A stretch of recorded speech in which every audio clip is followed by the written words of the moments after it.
Adventures of Captain Underpants 25th and a half Anniversary Edition with all new Dogman comic. The first epic novel by Dave Pilkey. Chapters.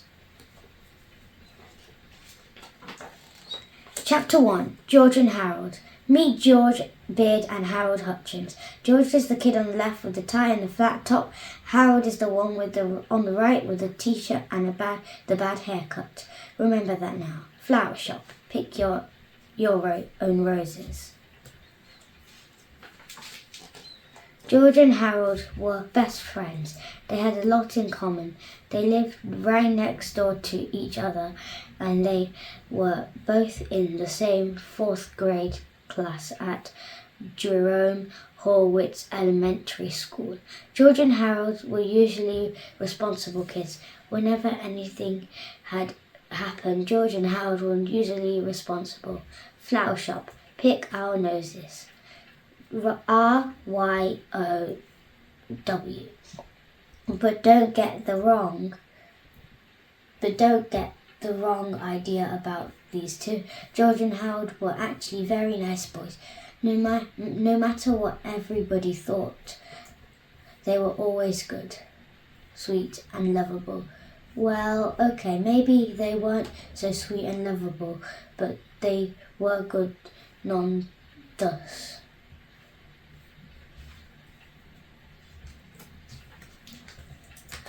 It's just that George and Harold each had a silly streak, a mile long.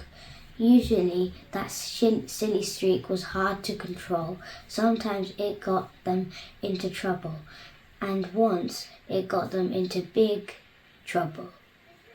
But before I can tell you that story, I have to tell you this story. Chapter 2. Treehouse Comics Inc.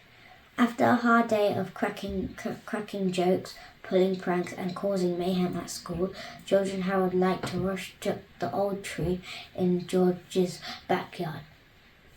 Inside the treehouse were 2 big old fluffy chairs, a table, a cupboard crammed with junk food, and a padlock crate filled with pencils, pens, and stacks of paper. Now, Harold loved to draw and George loved to make up stories, and together the 2 boys spent hours and hours writing and drawing their very own comic books. Over the years they had created hundreds of their own comics, starring dozens of their own superheroes. First there was Dogman, then came to me the talking toilet, and who can forget the amazing cow lady. But the all-time greatest superhero they ever made up had to be the amazing Captain Underpants. George came up with the idea. Most superheroes look like they're flying around in their underwear, he said.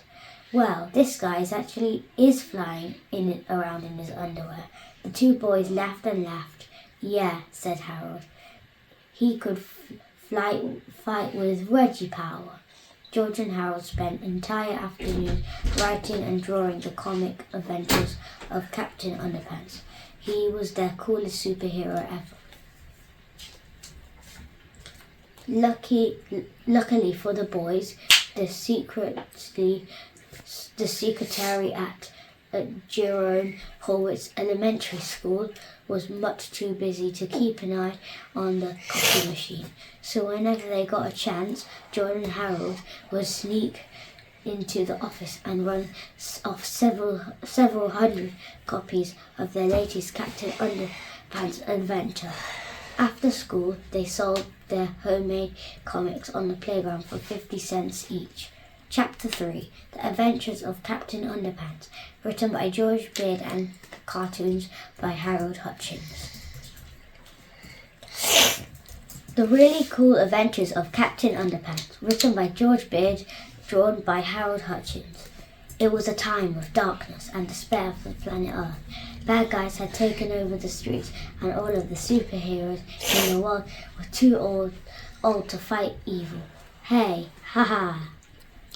Then along came a new improved extra strength superhero. Tra-la-la, Look up in the sky. It's a bird. It's a plane. It's an egg salad sandwich. No way, I'm Captain Underpants. Captain Underpants was faster than a speeding waistband zoom, more powerful than a boxer's shorts, and able to leap tall buildings without getting a wedgie. Tra-la-la, night and day. Captain Underpants watched over the city, fighting for truth, justice, and all that is pre-drunk and cottony. Meanwhile, at a nearby elementary school, turn the page. It was Stinky Taco Surprise Day at the cafeteria. Yeah. Yuck. Everybody hated it so much they all threw it away. Soon the cafeteria food came to life. I am the inedible hunk. The monster ran around the school eating everything in sight. Munch. Help! The inedible hunk just ate up 15 folding chairs and the gym teacher. Oh no, not folding chairs. Principal. This looks like a job for Tra-la-la, Captain Underpants. Captain Underpants shot loads of onion at the monster, but it didn't do any good. Zip. Munch, munch. So Captain Underpants took off running. The inedible hunk chased him. Grr, help! And chased him. And chased him. Finally, the inedible hunk got too tired and thirsty to chase Captain Underpants. How about a nice drink of water? So the monster took a long drink from the shiny white bowl, when suddenly, flush! Hooray for Captain Underpants! And so the inedible hunk got flushed away and was never heard from again. Tra-la-la, the end. Don't miss our next existing adventure, Captain Underpants and the Attack of the Talking Toilets, coming soon to a playground near you. Treehouse Comics, Inc. Chapter 4, Mean Old Mr. Crab. Do you see that old guy looking out the window up there? That's Mr. Krupp, the principal. Now, Mr. Krupp was the meanest, sorriest old principal in the whole history of Jerome Horwitz Elementary School. He hated laughter and singing. He hated the sounds of children playing at recess. In fact, he hated children altogether.